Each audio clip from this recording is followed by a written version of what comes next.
السلام علیکم ناظرین، میں حفصہ بہاری کے ساتھ متحدہ عرب امارات اور اسرائیل کے درمیان تاریخی معاہدہ طے پا گیا ہے، جس کے تحت دونوں ممالک میں سفارتی تعلقات مکمل طور پر معمول پر آ جائیں گے۔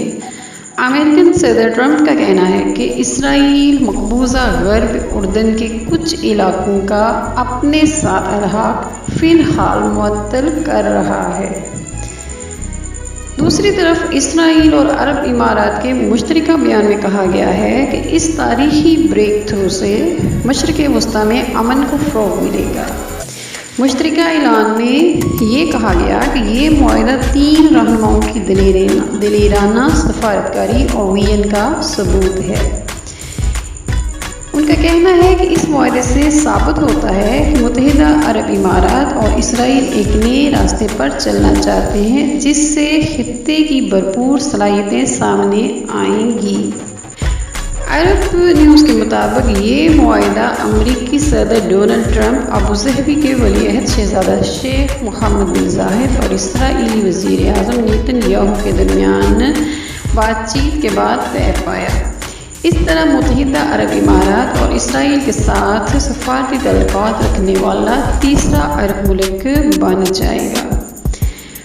اردن کے آلریڈی اسرائیل کے ساتھ تعلقات موجود ہیں، وہ دونوں یعنی اسرائیل اور اردن مل کر بحیرہ مردار ریڈ سی میں موجود بندرگاہ کو کنٹرول کرتے ہیں اور اس کا استعمال کرتے ہیں۔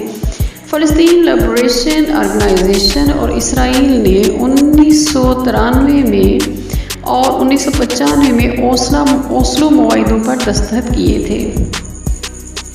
اردن نے 1994 میں اسرائیل کے ساتھ امن معاہدے پر دستخط کیے تھے، جبکہ مصر وہ اسلامی ملک ہے جس نے 1978 میں کیمپ ڈیوڈ معاہدے پر دستخط کیے تھے۔ حالیہ عرب امارات کے ساتھ معاہدے پر فلسطینیوں کا کہنا ہے کہ عربوں نے فلسطینیوں کی پیٹھ میں چھرا گھونپا۔ اسرائیل کو مضبوط کیا گیا ہے، جبکہ فلسطین کو مزید کمزور کر دیا گیا ہے۔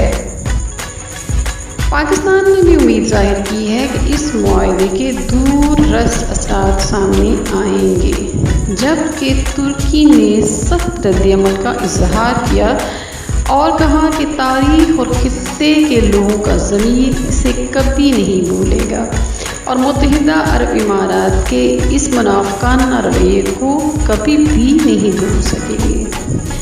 اپنا خیال رکھیے گا، پھر ملیں گے ایک نئی خبر کے ساتھ۔ السلام علیکم ورحمۃ اللہ وبرکاتہ۔